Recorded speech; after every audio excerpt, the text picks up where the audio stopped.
Караганды академиялык музыкалык комедия театры Борбор каланын көрүүчүлөрүн кубандырды. Жамаат Астана операсынын чоң сахнасында 6 спектакльди тартуулады. 3 күндүк гастролдук сапарын Сильва операттасы ачты. Спектакль мюзиклдер дүйнөсүндөгү сүйүү окуясын айтып берди. Симфониялык оркестрдин коштоосунда Венециядагы түн жана Хануманын куулугу музыкалык комедиялары дагы жергиликтүү искусство сүйүүчүлөрүнүн көңүлүн бурду.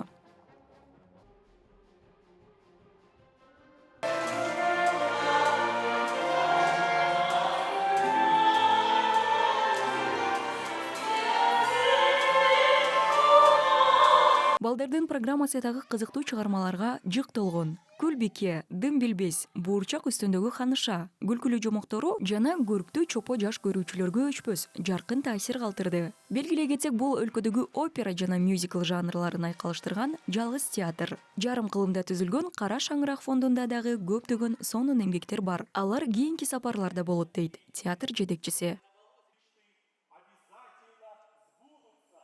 У нас сложилась уже замечательная традиция, когда мы каждый год в августе месяце. Жыл сайын башоон айында мындай гастролдорго баруу жакшы салтка айланды. Адаттагыдай эле биз фондубузга ар түрдүү жанрдагы мыкты чыгармаларды, кызыктуу программаларды жана эң күчтүү сценаларды жана солисттерди, музыканттарды жана балет труппаларын алып келүүгө аракет кылабыз. Максаты Борбордун бай маданий демин кеңейтүү. Дүйнөлүк классикалык театр искусствосунун шедеврлеринин рахат алган жарашыктуу Борбор каланын көрүүчүсү биздин искусство жогору баалаганы биз үчүн чоң сыймык. Так сказать, театрального искусства. Для нас это каждый приезд в столицу, это, так сказать, своеобразный творческий экзамен.